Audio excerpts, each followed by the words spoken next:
77ನೇ ಗಣರಾಜ್ಯೋತ್ಸವವನ್ನು ಬಾರಾಕುದ ಸೌಹಾರ್ದ ಸಹಕಾರಿ ಸಂಘ ನಿಯಮಿತ ನಾಗನೂರು ಇವರು ಅದ್ದೂರಿಯಾಗಿ ಆಚರಿಸಿದರು. ಬಾಗಲಕೋಟೆ ಜಿಲ್ಲೆ ಜಮಖಂಡಿ ತಾಲೂಕಿನ ನಾಗನೂರು ಗ್ರಾಮದಲ್ಲಿ ಬಾರಾಕುದ ಸೌಹಾರ್ದ ಸಹಕಾರಿ ಸಂಘ ನಿಯಮಿತ ನಾಗನೂರು ಇವರು ಅದ್ದೂರಿಯಾಗಿ ಆಚರಿಸಿದರು.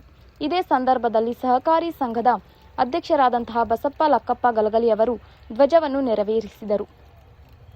ಸಂಘದ ಉಪಾಧ್ಯಕ್ಷರಾದಂತಹ ಸುನೀಲ್ ಗುಬಜಿ ಹಾಗೂ ಸದಸ್ಯರಾದಂತಹ ಧನಪಾಲ್ ಜಕನೂರ್, ವಾಯಚ ಶಿರಟ್ಟಿ, ಸಾಬು ಜಮಖಂಡಿ, ಬಾಹುಬಲಿ ಜಕನೂರ್, ರಾಮಗೊಂಡ ಸನಾಳ್, ಮಲ್ಲಪ್ಪ ಕಡಪಟ್ಟಿ, ಮಲ್ಲಪ್ಪ ತಳವಾರ್, ಆಡಳಿತ ಮಂಡಳಿ ಆದಂತಹ ರೋಹನ್ ಗುಬಚಿ, ಶಿವಕುಮಾರ್ ದಡ್ಡಿ ಹಾಗೂ ಗ್ರಾಮದ ಗುರು ಹಿರಿಯರು ಮುದ್ದು ಮಕ್ಕಳು ಈ ಕಾರ್ಯಕ್ರಮದಲ್ಲಿ ಭಾಗಿಯಾಗಿದ್ದರು. ಸಂಪಾದಕರು ದಿಲೀಪ್ ದಾಶಾಳ್. ಮುಂದಿನ ಸುದ್ದಿಯೊಂದಿಗೆ ಮತ್ತೆ ಭೇಟಿಯಾಗೋಣ. ನಮಸ್ಕಾರ ವೀಕ್ಷಕರೇ.